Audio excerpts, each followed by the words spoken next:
Owen Farrell's tackle this is a question about what happened at the weekend rather than your friendship with him. Thoughts? Well, firstly, I was like, when I saw it, I was like, oh God, he's got that horribly wrong. He's come across line speed. He spotted a player. He spotted a young player. I thought, like this. By the way, I'm not belittling this, by the way, but I've got to put a bit of humour into everything. Charlie Atkinson, 6 months out of school for rugby. That's what I mean. So I saw that. Firstly, I was like, fuck, what Owen has done wrong. He's got that completely wrong. He's killed the bloke. Then my old school head went, that Charlie Atkinson's come out of school. He's like, this is wicked. I'm playing Saracens. I've caught a high ball. Boom, I'm going to step back in. Owen Farrell's seen him from a mile away, gone, get back in the change room, you academy bastard.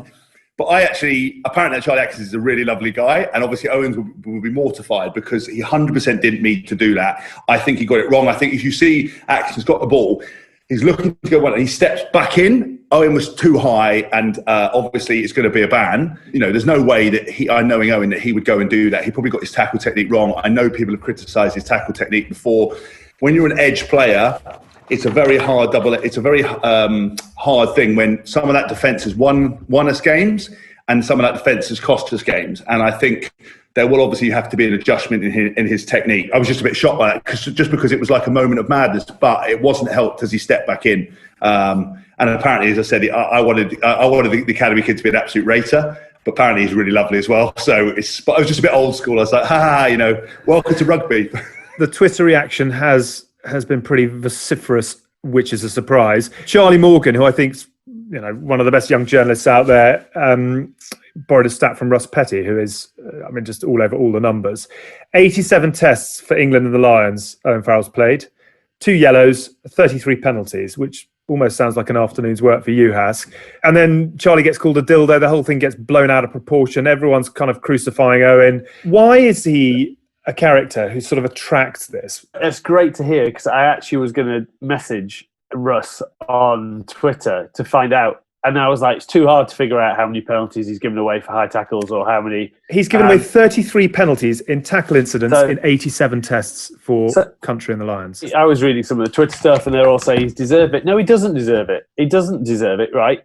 Only because people perceive how he tackles is incorrect. Yeah, every time that people perceive it, the referee hasn't seen it that way. So these people don't know as much. Yes, he's borderline. On the weekend, he got it wrong. And he got it wrong for different reasons. Because what he does is he stands really tall. When you're tackling, and if you come from a rugby league background generally, and I'm sure I'll get shot down for saying this, and Dennis Betts always said you need to stay upright for as long as possible before you make your hit, because that will allow you to get your feet as close to the tackler, the person you're going to tackle. Can I just add, this is Dennis Betts, who was defence coach at Gloucester with you. This isn't just context. That is how he defends. So when the South Africa ones, obviously I'm on a big South Africa, the Smutbies, shout out to the Smutbies who are listening, they go mad at him every time because most of the time he's made those big hits. He stands really tall and drops at the last split second. And sometimes he does get as low as people would like him to go, but in the letter of the law, he has come off on the right side of it. With that tackle on the weekend, he should never be that high because that guy doesn't see him coming. His eyes have lit up. I can end this. I can absolutely smash it. I know exactly what he's going through his mind. That is your best tackle. Guy running across field, he doesn't know you're coming. But if you're going to do that, you have to set your body height way low because he's not going to step you. He's only going to step into you, which means his height would drop. So he just got it completely wrong. And it was reckless because he should know better. He's in a really strong position into that tackle. That he should just be lower. Because even if he steps in and he hits him at rib height, he's absolutely folding him like a deck chair, as Haskell would say. I'll say firstly as well, because we do always joke and have a little bit of tongue-in-cheek thing. That was a very dangerous tackle. The bloke was lucky. It was a complete f up in every area. The one thing that concerns me with all these things is you genuinely telling me that Owen Farrell decided on his own volition to run out of the line, take some kid's head off, get a red card. For what reason? So when everybody throws these sentences out or people tweet things just to get more followers, just to get into a dialogue, I have made lots of mistakes. I make mistakes every day. Everybody does. Rugby as a game or any sport would not flow without errors being made. Let's understand there is a big difference between someone elbowing someone in the face, coming over the right head, and someone getting a tackle badly wrong, There is no doubt he needs to work on his technique. You know, he plays on the edge, and as I said, the edge has won us games. The edge has cost him a lot of penalties. As a 10, you know, one of the hardest things I've always said is tackle technique is very hard and very difficult to nail, because it takes a lot to dive at someone's knees. That's why I always had such admiration for a Joe Worsley or you know, a Lewis Mead or whoever it was, because they used to take people out the knees. Yes, there's got to be some adjustment, and in this modern game, in the way it's refereed for safety reasons, and everything else, you can't afford that. And the margin for error going above the sternum upwards is a very risky play. If I was playing now, I would go for the legs. I got it wrong. I took Jamie Roberts' head off. They're still trying to find it down the A16 in Richmond, albeit the fact that Jamie Roberts' head and chin are so big, it's difficult not to miss it.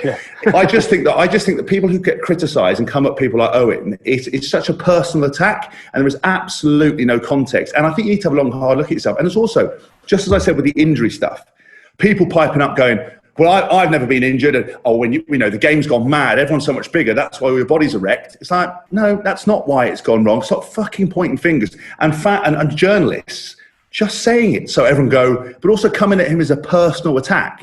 I know Owen intimately. He's mortified about doing that, and he would be very disappointed in himself. You're telling me that he did that so he can't play for England, or he's going to let himself down and open himself up to criticism. It's absolute bollocks. And whoever you on social media, people who follow this podcast, let's say that people who follow Good Bad Rugby, we don't entertain this bullshit, because we've got a lot of followers. I mean, I know someone else said that they got the biggest download rugby podcast in the world. You haven't. You're talking shit. We have. But lads, just listen. I love all these players. I'm not on a personal, all these commentators and people, I'm not on a personal attack, but let's keep our side of the street clean. Let's cut out this personal attacks. Let's go, oh, that was bad. Let's see what happens. Especially someone like Owen, who clearly plays his heart on his sleeve and would never want to get a red card, and certainly wouldn't want to kill a young academy lad and risk his health. My favourite bit in that was the way you went had to F up and then just unloaded a top.